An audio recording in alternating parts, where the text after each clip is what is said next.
விஜய் சேதுபதி கமருதீனை கேவலப்படுத்துறாரு, அசிங்கப்படுத்துறாரு. ஒரு மனுஷனா கூட மதிக்க மாட்டேங்கிறாரு. போன சீசன்ல ராணவ என்ன மாரி ட்ரீட் பண்ணாரோ, அதே மாரி தான் கமருதீன ட்ரீட் பண்ணிட்டு இருக்காரு. ராணவ் கூட இந்த மாரி வாயெல்லாம் விடல. ஆனா கமருதீன பொறுத்தளவு பார்த்தீங்கன்னா, ரொம்ப வாய் விட்டுட்டு இருக்காரு. இந்த வாரம் கண்டிப்பா ரெட் கார்டு வாங்கிட்டு போயிருவாரு போல இருக்கு. எபிசோட்ல நடந்த சுவாரஸ்யமான விஷயங்கள் எல்லாத்தையுமே நம்ம ஃபுல்லாவே பார்த்துடலாம். ஹாய் மக்களே! நான் உங்க ஷாம். நெறைய பேர் வீடியோ பார்க்குறீங்க.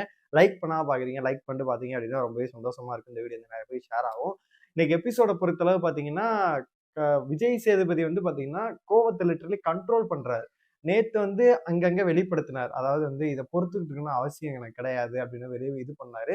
லிட்டரலி சண்டையே போடுறாய்ங்க 2 பேரும். கமருதீனும் இவரும் சண்டை போடுறாங்க, துஷாரும்.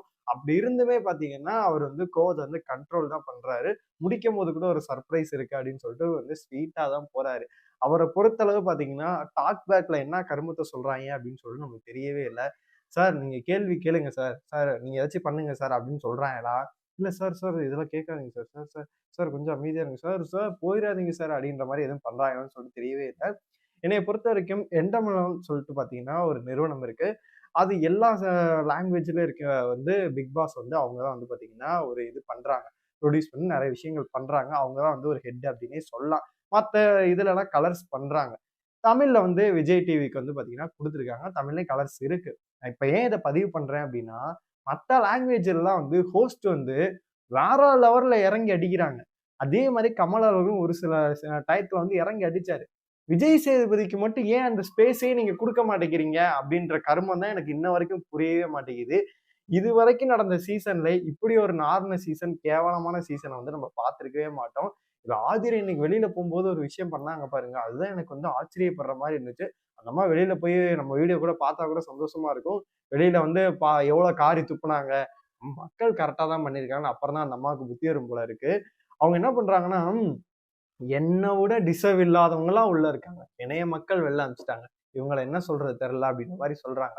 உண்மதான். உன்னைய விட ஒரு டிசர்வ் இல்லாத பிளேயர்ஸ் எல்லாம் இருக்காய்ங்க. ப எடுத்த எல்லாரும் பார்த்தீங்கன்னா, எவனுமே டிசர்வும் கிடையாது. இந்த கண்டெஸ்ட் எவனும் ஒர்த்தும் கிடையாது. எதுவுமே கிடையாது.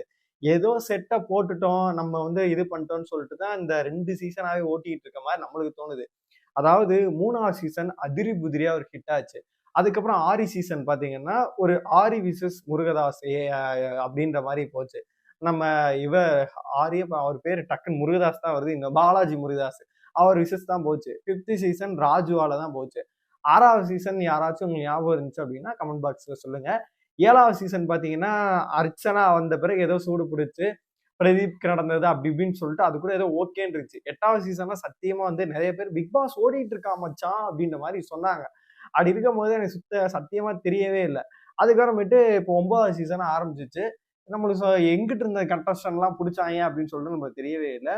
அதாவது கலையரசன பொறுத்தளவு பார்த்தீங்கன்னா, வாரம் வாரம் அவரும் எட்ஜ்ல தான் தப்பிக்கிறாரு. என்ன அப்டின்னா, அப்சராவ அனுப்பணும், ஆதிரைய வெளியில அனுப்பணும் அப்டின்ற ஒரு கட்டத்துல தான் பார்த்தீங்கன்னா, அவருக்கு ஓட்டுக்கள் விழுது. அவர் ஒண்ணும் வீட்டுக்குள்ள கொடிய நாட்டி பெருசா உள்ளலாம் பண்ணல.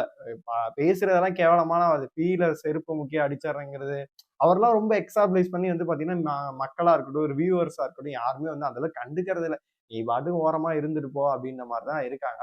ஆனா திவாகர பொறுத்தளவு நெறைய விஷயத்த நான் நோட் பண்ணேன். இப்ப கமருதீனுக்கும் அவருக்கு சண்டை நடக்குது. கானா வினோத்துக்கும் அவருக்கு சண்டை நடக்குது அப்டின்னா, கானா வினோத் பேசுறது பார்த்தீங்கன்னா, இவரு ஒரு ட்ரிகர் பாயிண்ட்ல பார்த்தீங்கன்னா, ஒரு வன்மத்தோட கக்குறாரு, திட்டுறாரு. ஆனா கானா வினோத் பேசும்போது ஒரு காமெடி கலந்த மாரி தான் இருக்குது பர்சனலா. "யோவ்! நீ அப்படிதான்யா, நீ தான்யா சாணிய முறுக்கி அடிப்பேன். நீ போயா" அப்படின்ற லெவல் தான் இருக்கு. "டேய் நீ வயித்தெரிச்சல்" இப்படின்ற டோனுக்கும் இதுக்கும் நீங்களே வித்தியாசம் பாத்தீங்க. கானா வினோத் பேசுறது அந்த மாரி தான் இருக்கு. லிட்டரலி இவங்களோட காம்போ நல்லா இருந்துச்சு. ஆனா இவங்களே அத பிரேக் பண்ணிக்கிறாங்க. அதுக்கு காரணம் பார்த்தீங்கன்னா, திவாகர் அவர்கள் தான். தரம் தாழ்ந்த வார்த்தைகள பார்த்தீங்கன்னா, திவாகர் அவர்கள் தான் யூஸ் பண்றாரு. இன்னைக்கும் பார்த்தீங்கன்னா, எபிசோட் முடியும்போது பார்த்தீங்கன்னா, கலைட்ட மண்டைய கழுவிட்டு இருக்காரு. அதாவது "நீ யாருக்கு ஓட்டு போடுவ?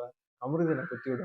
இவன் வினோத் எல்லாம் இதுக்கே வரமாட்டேங்கிறான். நாமினேஷனுக்கே வரமாட்டேங்கிறான். அவனெல்லாம் குத்தி விடு." அப்படின்ற மாரி பார்த்தீங்கன்னா, இவர பார்த்தீங்கன்னா, கலைய மண்டைய கழுவிட்டு டீஃபால்ட்டா பார்த்தீங்கன்னா, எல்லாரும் பார்வதியும், கமருதீனையும் குத்திருவாங்க. அரோராவ ஒரு சில 2 பேர் குத்திருவாங்க. அப்புறம் துஷார் சொல்லவே தேவையில்ல. இந்த வாரம் நடந்த விஷயங்கள்லாம் இது பண்ணிருவாங்க. அப்படி இருக்கும்போது இந்த சேஃபா தப்பிக்கிறதெல்லாம் யாருன்னு நீங்க பார்த்தீங்களா? சேஃபா அந்த வீட்டுக்குள்ள தப்பிக்கிறது யாருன்னு கேட்டீங்கன்னா, ஒருத்தன் இருக்கான். அவன் தான் விக்கல்ஸ் விக்ரம் அப்படின்னே சொல்லலாம். எந்த ஒரு பிரச்சனைனாலும் உள்ளேயும் போறதில்ல. ஐய்யய்யோ! பார்வதிட்டலாம் நம்ம இவ்ளோ டிஸ்டன்ஸ் தான்பா அப்படின்னு சொல்லிட்டு, சேஃபாவே அப்படியே கேம் விளையாண்டு பார்த்தீங்கன்னா, சேஃப் கேம் ஆடிட்டு இருக்கேன். அதே மாரி தான் கெமியும். சேஃபா அப்படியே கேம் விளையாடுறது. வீட்டுக்குள்ள ஒரு சில பேரோட முகத்திரைகள்லாம் இன்னும் பார்த்தீங்கன்னா, கிழியப்படவே இல்ல. இன்னைக்கு வந்து பார்த்தீங்கன்னா, அத கிழிப்பாரு அப்படின்னு பார்த்தா, கிழிச்சுட்டு வழக்கம் போல கிழிச்சுட்டு போயிட்டாரு. வயல்ட் கார்ட் என்ட்ரி வேற இருக்கு. அத பத்தி நம்ம சொல்லலாம். அதுக்கு முன்னாடி பார்த்தீங்கன்னா, ஒரு கேட்கிற கொஸ்டின் வந்து பார்த்தீங்கன்னா, யார் யாரோட நிழல்ல இருக்காங்க அப்படின்னு சொல்லிட்டு ஒரு கொஸ்டின் கேட்கிறாரு. எல்லாரும் டிஃபால்ட்டா வந்து பார்த்தீங்கன்னா, ஆதிரை வந்து எஃப்ஜே இருக்கான். அப்புறமேட்டு பார்வதி வந்து கமருதீன் அப்படின்ற ஒரு இதுல தான் எல்லாருமே சொல்லுவாங்க. இது ஒரு கேள்வியாடா? இது வேற மாரி கூட கேட்கலாம். அதாவது இந்த வீட்ல வந்து யாரு வந்து பார்த்தீங்கன்னா, தனித்துவமா கேம் விளையாடாம, இன்னொருத்தர் பின்னாடி உட்கார்ந்து விளையாண்டுட்டு இருக்காய்ங்க. இவனுக்கு கேம் விளையாடவே தெரியல. அந்த மாரி இன்னோவேட்டிவா ஏதாச்சும் ஒண்ணு பண்ணுங்கடா அப்படின்ற மாரி நம்ம சொல்லிட்டு இருக்கோம். ஆனா அதுக்கெல்லாம் வாய்ப்பே இல்லப்பா. கிரியேட்டிவ் டீம்லாம் அவனுங்க செத்துட்டானுங்கடா அப்படின்ற மாரி தான் நம்மளுக்குமே சொல்ல தோணுது. இப்ப வந்து எப்போதும் வயல்ட் கார்ட் என்ட்ரி பார்த்தீங்கன்னா, பிரம்மாண்டமா இருக்கும். வயல்ட் கார்ட் என்ட்ரி உள்ள வரும்போது பார்த்தீங்கன்னா, ஒரு பாட்டு போட்டு, ஒரு இது பண்ணி, ஒரு எபிசோட் எப்படி ஸ்டார்ட் ஆச்சோ, லான்ச் ஆச்சோ, கிராண்ட் லான்ச் ஆச்சோ, அந்த மாரி வந்து உள்ள அனுப்புவாங்க. 2, 3 சீசன் அந்த மாரி தான் பண்ணிட்டு இருக்காங்க. ஆனா இன்னைக்கு இந்த சீசன் மட்டும் பார்த்தீங்கன்னா, 1 சீசன் நெனைக்கிறேன். ஹரிஷ் கல்யாண் வந்து மேலருந்து குதிப்பாரு. ஒரு சில பேர் வந்து டப்புன்னு வந்து வருவாங்க. அந்த கஸ்தூரின்னு நெனைக்கிறேன். அவங்க அந்த மாரி ஒரு சில பேர் வந்து கிஃப்ட் பாக்ஸ்குள்ளருந்து வருவாங்க. அந்த மாரி அதனால வந்து எந்த ஒரு ஹைப்புமே இல்லாம பார்த்தீங்கன்னா, அப்படியே வந்து 11 மணிக்கு மேல வந்து லைவ் ஸ்ட்ரீமிங்ல வந்து பார்த்தீங்கன்னா, வயல்ட் கார்ட் கண்டஸ்டன்ட் வந்து உள்ள வரப்போறாங்க. அவங்களும் யார் யாரு அப்படின்னு கேட்டீங்கன்னா, முதல் முறையாக வந்து ஹஸ்பண்ட் அண்ட் ஒய்ஃப் வந்து இதுக்கு முன்னாடி வந்திருக்காங்க. பாலாஜியும் அவங்க ஒய்ஃப் வந்திருக்காங்க. இப்ப 2வது முறையா பார்த்தீங்கன்னா, நம்ம பிரஜன் அவர்களும், சாண்ட்ரா அவர்களும் பார்த்தீங்கன்னா உள்ள வராங்க. அப்புறமேட்டு அமித் அவர்கள் அவருமே உள்ள வராரு.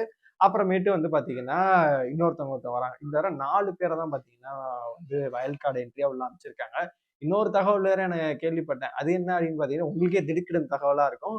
2 வயல்ட் கார்டு இந்த தடவ இருக்கும் அப்படின்ற மாரி சொல்லப்படுது. 1க்கே இங்க தாங்க முடியாது.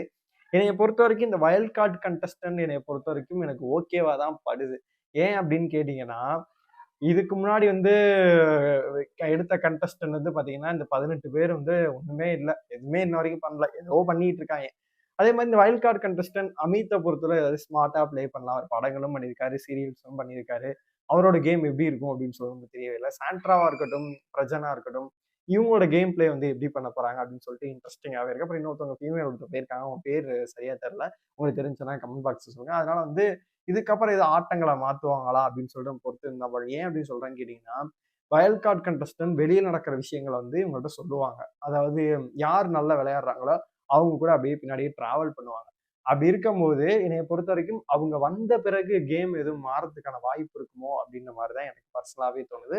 உங்களோட கருத்துக்கள வந்து மறக்காம கமெண்ட் பாக்ஸ்ல சொல்லுங்க. இந்த சீசன்ல யார் வந்து வின்னரா இருப்பான்னு நினைக்கிறீங்க? யாருக்கு உங்களோட சப்போர்ட்? எல்லாத்தையுமே கமெண்ட் பாக்ஸ்ல சொல்லுங்க.